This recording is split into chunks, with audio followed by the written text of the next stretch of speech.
Student, welcome to educational channel mechanical Pandit. और हम लोगों ने लास्ट कुछ वीडियो में मशीन डिजाइन के वीडियो में काफ़ी सारे कंसेप्चुअल चीज़ें हम लोगों ने देखा।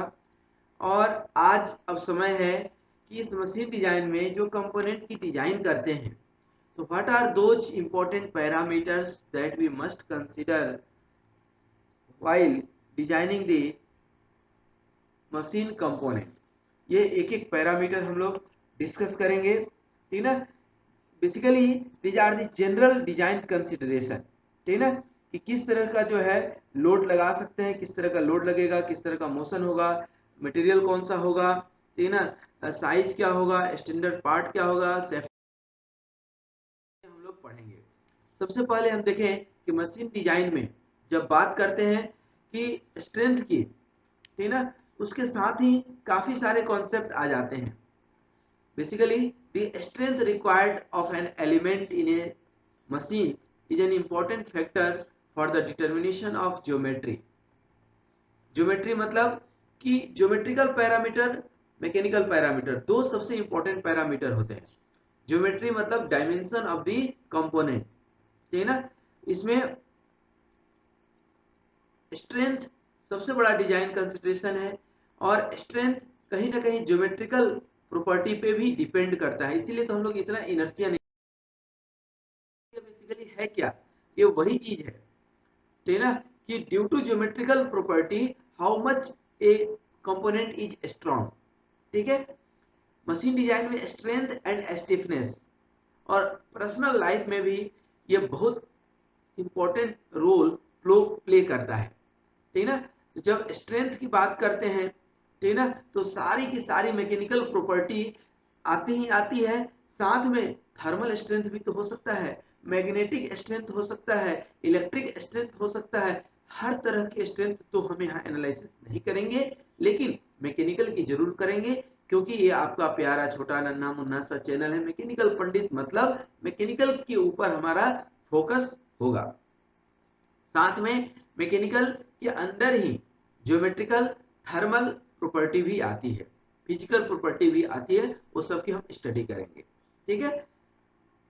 तो हम इस पूरे वीडियो में उस पैरामीटर को जो है स्टडी करेंगे जो डिजाइन को इन्फ्लुएंस करता है, ठीक है ना। किस किस सिचुएशन में करता है वो हम लोग देखेंगे। बेसिकली मशीन कंपोनेंट में जो भी कंपोनेंट है, वह कंपोनेंट इंडिपेंडेंट काम नहीं करता है, ठीक ना। उसके ऊपर डिपेंडेंसी होती है। जैसे आप फैमिली में रहते हैं तो आप इंडिपेंडेंट नहीं है, परिवार का नियम है। समाज में रहते हैं तो समाज का नियम है, उस नियम के तहत ही आपको चलना पड़ेगा। ऐसा नहीं कि आप कुछ भी कपड़े पहन लेंगे, कुछ भी बोल देंगे, कुछ भी कर लेंगे, नहीं, ये इंडिपेंडेंसी नहीं है, ठीक है ना। उसी तरह मशीन का भी है। सबसे पहला इंपॉर्टेंट पैरामीटर है फंक्शनलिटी, कि मशीन जिस फंक्शन के लिए, जिस काम के लिए बनाया गया है। जैसे कोई आप काम करते हैं, उसका कोई आप मशीन खरीदते हैं, उसका कोई पर्टिकुलर फंक्शन है, यदि वो फंक्शन परफॉर्म नहीं कर रहा है तो क्या मतलब है उस मशीन का, क्या मतलब है उस कंपोनेंट का। तो फंक्शनलिटी चेकअप, तो फंक्शनलिटी के ऊपर सबसे बड़ा कंसिडरेशन है फंक्शनलिटी, कि जो अभी आप कंपोनेंट बना रहे हैं उसका फंक्शन क्या है, उसका काम क्या है। जैसे नट बोल्ट बना रहे हैं, आप देखिए नट और बोल्ट में, नट है मान लीजिए और ये बोल्ट है, यदि इस दोनों के बीच 1 mm का डिफरेंस हो गया तो क्या ये नट बोल्ट काम करेगा? नहीं करेगा। आप पानी की बोतल खरीदते हैं, पानी का बोतल अर्थात कैप में, ढक्कन में और बोतल में 1 mm का तो फर्क आ गया, तो क्या वो कैप बंद होगा? नहीं होगा। तो क्या होगा? नहीं बंद होगा तो पानी लीक होगा, अर्थात उसका फंक्शन ही खत्म हो गया। तो most important consideration is functionality. another parameter is strength of the material, ability to resist the external force, stress। अब कई तरह के स्ट्रेंथ आएंगे आपके पास, स्ट्रेस लगेगा, इल्ड स्ट्रेस, अल्टीमेट स्ट्रेंथ, ठीक है ना। तो पर्टिकुलर उसकी एनालिसिस होगी, उसका कंसिडरेशन होगा। Mathematically you have to find whether this material is strong enough to bear this stress और नॉट। हम वही मटेरियल यूज करेंगे जिसकी एबिलिटी होगी उस स्ट्रेंथ को बियर करने की। Distortion, deflection and stiffness, that means की ability of the material to distort and to regain its original shape. जैसे स्प्रिंग है, ठीक है ना, स्प्रिंग के ऊपर आप लोड लगाए, ठीक है ना, डिफ्लेक्ट तो होगा, मटेरियल भी डिफ्लेक्ट होगा, लेकिन after certain interval of time once you remove the load हटाते हैं, it will regain its original shape, that is the stiffness. Wear, material अचानक से टूट तो नहीं जाता है। कोरोजन, मटेरियल इन्वायरमेंटल कंडीशन में खराब तो नहीं होता है। Corrosion resistance, safety is utmost important. आप क्रेन यूज कर रहे हैं या बहुत ऐसे जो है एरोप्लेन है या बस है या कोई भी जहाँ पे जान माल की जोखिम है, वहाँ safety is most important parameters. Safety of the operation, some machine are very dangerous to operate, especially those which are very speed up, बहुत स्पीड में जहाँ काम कर रहा है करना होता है, जहाँ प्रोडक्शन मैक्सिमम जो है रेट से चल रहा है, तो जहाँ moving part of the machine है, ठीक ना, which is with in the zone of the worker, जहाँ वर्कर हैं, जहाँ एक्सीडेंटल हजार्ड हो सकता है, कोई इंजरी हो सकता है, ठीक ना, तो it is very necessary to think about the safety devices. वहाँ सेफ्टी प्रिकॉशन प्रॉपर है या नहीं, है ना। एक तो मशीन आप बनाए कि वो सेफ हो, साथ में ही, ठीक ना, वहाँ पे फायर सेफ्टी या मैकेनिकल सेफ्टी या जो भी आप कर सकते हैं निश्चित कीजिए। Reliability of the component, whether this is machine जो भी आप बना रहे हैं that must be reliable. Reliability कि आपने जो है घड़ी में सुबह 8 बजे का अलार्म लगाया और रात में वो घड़ी 10 मिनट फास्ट हो गई या 10 मिनट स्लो हो गया, ठीक है, तो क्या हो गया, बेकार हो गया, कोई मतलब नहीं निकला, ठीक ना। That is the reliability of the component, ठीक ना। तो ये आपको डिस्टोर्शन, डिफ्लेक्शन, ये stiffness, yield strength, tensile strength, compressive strength, shear strength, ये सब हम लोग पढ़ेंगे। ये सब कोरोजन का एग्जांपल है, ठीक ना। Wear and corrosion, it is again important, ठीक ना। वियर एंड टियर लोड पढ़ते होंगे आप, ठीक ना। These are the basically design consideration that. उसके बाद मैन्युफैक्चरिंग कंसिडरेशन अर्थात मशीनेबिलिटी, ठीक ना। मशीनेबिलिटी के साथ साथ ही, ठीक ना, कि मैन्युफैक्चर हो सकता है या नहीं, मैन्युफैक्चर हो सकता है कि नहीं, अर्थात उसका फॉर्म क्या होगा, शेप क्या होगा, साइज क्या होगा, ठीक ना, कैसे आप उसकी जजमेंट करेंगे कि शेप और साइज सही है, ठीक ना। जो smallest practicable cross section use हो सकता है कि नहीं, जितना क्रॉस सेक्शन कम होगा उतना मटेरियल सेव होगा, ठीक है ना। और जो है stresses induced in the design, whether it is reasonably safe और not, basically in order to design any machine component, ठीक है ना, for the form and size it is very necessary to know the forces acting on the machine part. It is also important to anticipate the shock load, impact load that is the sudden load, ठीक ना, impact या shock load के चलते failure नहीं होना चाहिए। ये मैन्युफैक्चरेबिलिटी का इंपॉर्टेंट पार्ट है। फॉर एग्जांपल आप जा रहे हैं कार से या साइकिल से, अचानक से कोई गड्ढा आ गया, ठीक ना, तो वहां पे ऐसा ना हो कि कोई जो है पार्ट पुर्जा जो है टूट जाए। आप जा रहे हैं, कोई अचानक से जो है ब्रेकर आ गया, तो ऐसा नहीं कि जो है हम बाद में गिरे और पहले हमारा जो है मशीन ही ब्रेक हो जाए, कोई पार्ट या कंपोनेंट टूट जाए, ठीक है ना। तो इस तरह से मैन्युफैक्चरेबिलिटी और भी मैन्युफैक्चरिंग में स्टैंडर्ड पार्ट जो है इसमें हम लोग कंसीडर करते हैं कि जो भी हम यूज करें स्टैंडर्ड पार्ट यूज करें। The use of standard part is very much closely related to cost, ठीक है ना, because of the cost of standard or stock part is only a fraction of the cost similar to the ordered part, कि हर एक कोई part पुर्जा टूट गया तो उसके लिए हमको अलग से ऑर्डर न देना पड़े, बल्कि मार्केट में अवेलेबल हो। यूटिलिटी, जो भी प्रोडक्ट है ठीक है ना, दैट शुड बी यूटिलाइज्ड, उसकी यूटिलिटी, उसके कॉस्ट रीजनेबल होना चाहिए। फ्रिक्शन यदि कंपोनेंट है तो friction should be less and very less, है ना। दैट डिपेंड्स कि वो कहाँ पे आप लगा रहे हैं, दैट इज वेरी इंपॉर्टेंट कि कहाँ पे आप लगा रहे हैं, ठीक है ना। दैट इज वेरी इंपॉर्टेंट कि वह फ्रिक्शन, जैसे हम रास्ते पे चलते हैं तो फ्रिक्शन इज नेसेसरी, जैसे यहाँ पे है, यहाँ फ्रिक्शन होना जरूरी है, ठीक है ना। नहीं होगा तो पैर स्लिप कर जाएगा, बर्फ पे आप थोड़े बैठ के योगा कर लेंगे, ठीक है ना। फ्लेक्सिबिलिटी, ठीक है ना, होनी चाहिए, ठीक है ना। Flexibility is the parameter of the strength, जितनी आप फ्लेक्सिबल होंगे उतना स्ट्रांग होंगे आप, ठीक है ना। वेट, अब देखिए वेट कम करने के लिए, ठीक है ना, लाइफ बढ़ाने के लिए वेट कम करना जरूरी है, पर्सनल लाइफ में भी और मशीन में भी, ठीक है ना। वेट कोशिश कीजिए कि जितना कम होगा, material should be selected accordingly, कि स्ट्रांग भी हो, वेट भी कम हो और उसकी लाइफ भी ज्यादा हो, ठीक है ना।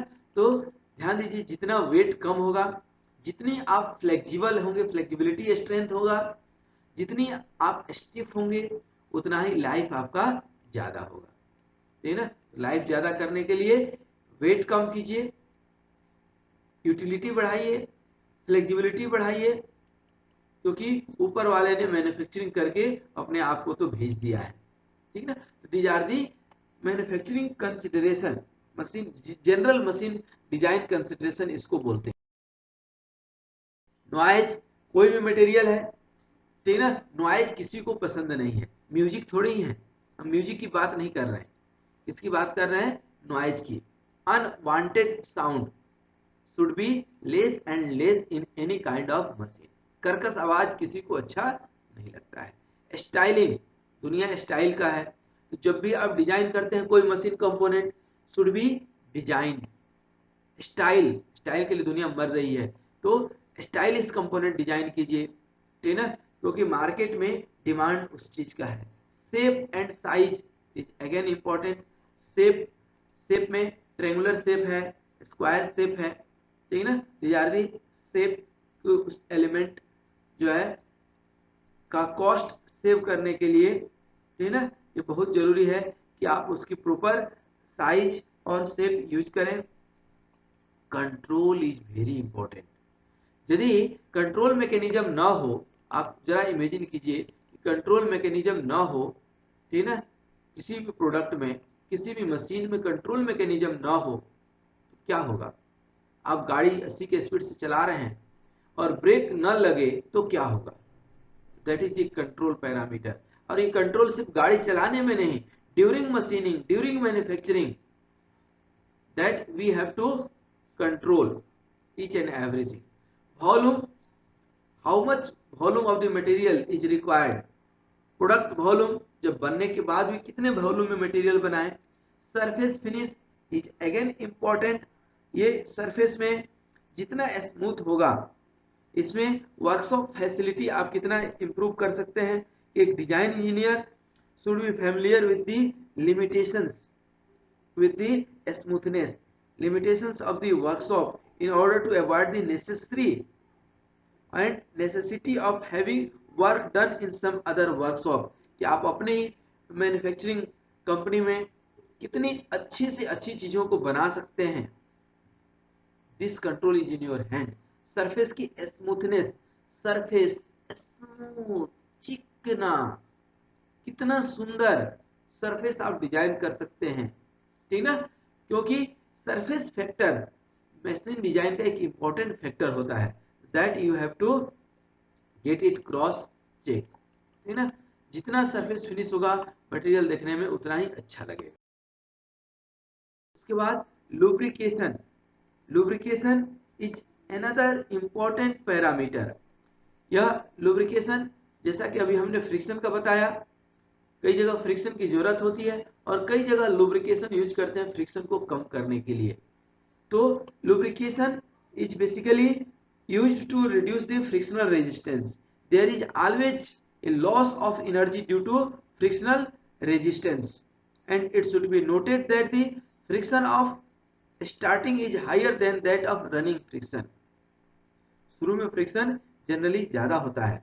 It is therefore very much essential that a careful attention must be given to the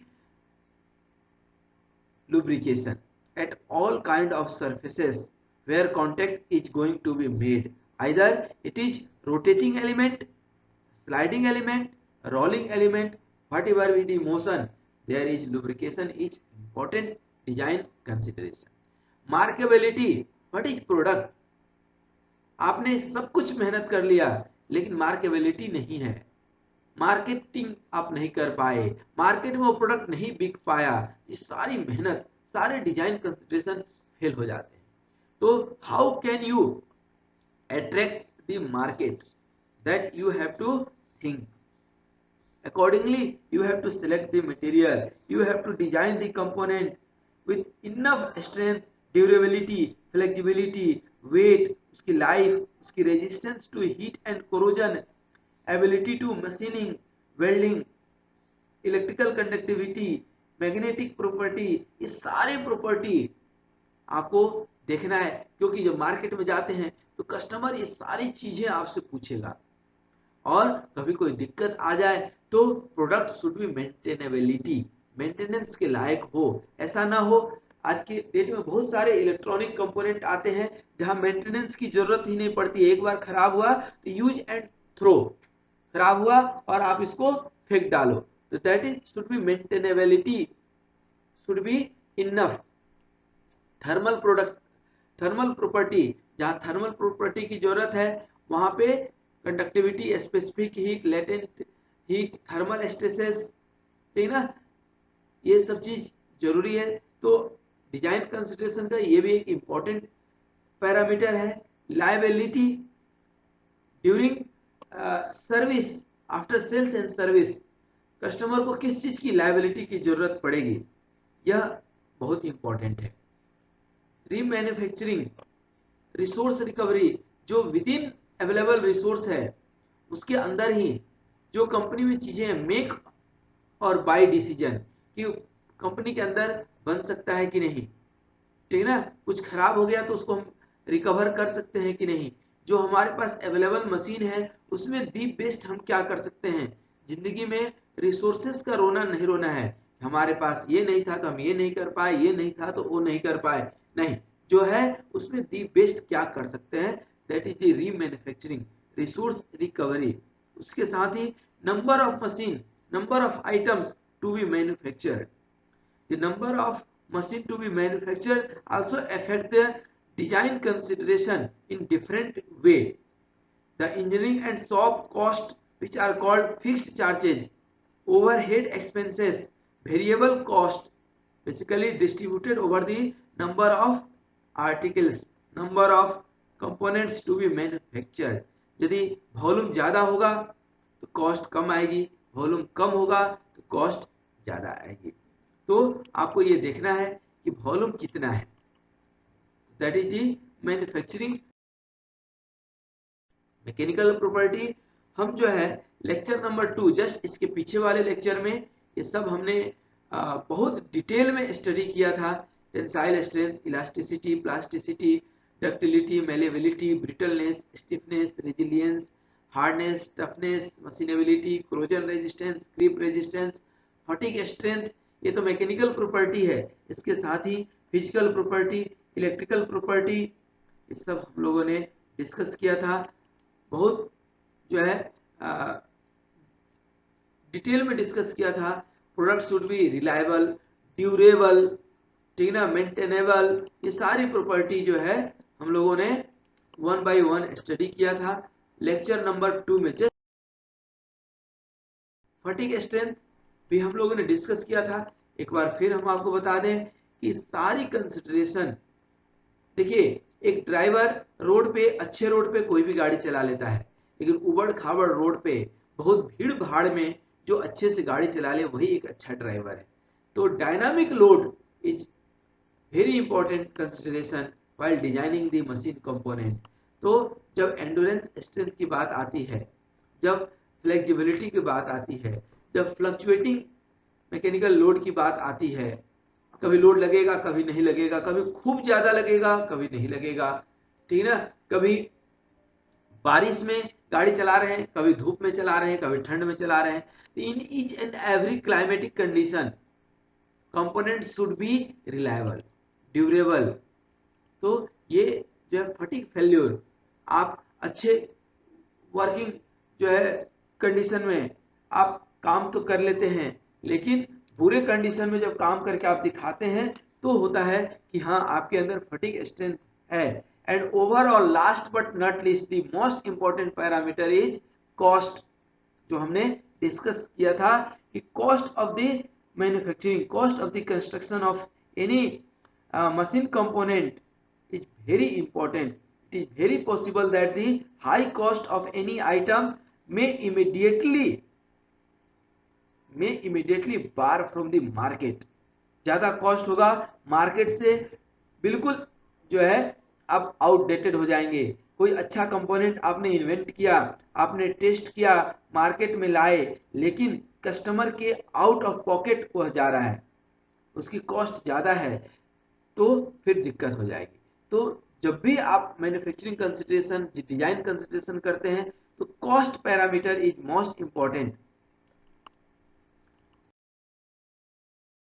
ये कॉस्ट पैरामीटर तो देखा ही देखा, ठीक ना। इसके साथ ही जब असेंबली करते हैं तो each and every machine part should be assembled properly, ठीक ना। टॉप टू बॉटम असेंबल या बॉटम टू टॉप, दो कैटेगरी है। तो ये सब जो है डिजाइन कंसिडरेशन थे। हम ये डिजाइन कंसिडरेशन एक बार और आपको याद दिला दें कि किस तरह का लोड लगा रहे हैं डिजाइन कंसिडरेशन में, किस तरह का लोड लगा रहे हैं आप, किस तरह का मोशन होने वाला है, किस तरह से आप मटेरियल सेलेक्ट करते हैं, मैकेनिकल फिजिकल प्रॉपर्टी आप किस तरह से जो है फाइंड आउट करते हैं, क्या साइज होगा, क्या डायमेंशन होगा, क्या फंक्शनलिटी होगी कंपोनेंट के, ठीक ना। उसके क्या इकोनॉमिकल फीचर्स हैं, क्या स्टैंडर्ड पार्ट आप यूज कर रहे हैं, सेफ्टी पैरामीटर्स क्या है, वर्कशॉप या मैन्युफैक्चरिंग फैसिलिटी क्या है आपके पास। ये सब कंसिडरेशन आज इस वीडियो में हम लोगों ने देखा। और जैसा कि आपको मालूम है कि इस चैनल में आपको जो है काफी कॉन्सेप्चुअल नॉलेज मिलता है। आप पंडित बन सकते हैं, इस वीडियो को देख करके विद्वान बन सकते हैं, पंडित मतलब विद्वान। और मशीन डिजाइन के इस प्लेलिस्ट में 300 से ज्यादा वीडियो आपको मिलेंगे। आप इन वीडियोस को देखिए, अपनी नॉलेज को, अपने ज्ञान को बढ़ाइए, स्किल डेवलप कीजिए। साथ में ही इन चीजों के लिए ना बोलना पड़े, आप खूब शेयर कीजिए, कर भला तो हो भला, दोस्तों को भी। और स्वस्थ रहिए, मस्त रहिए, सदा मुस्कुराते रहिए। Thank you very much.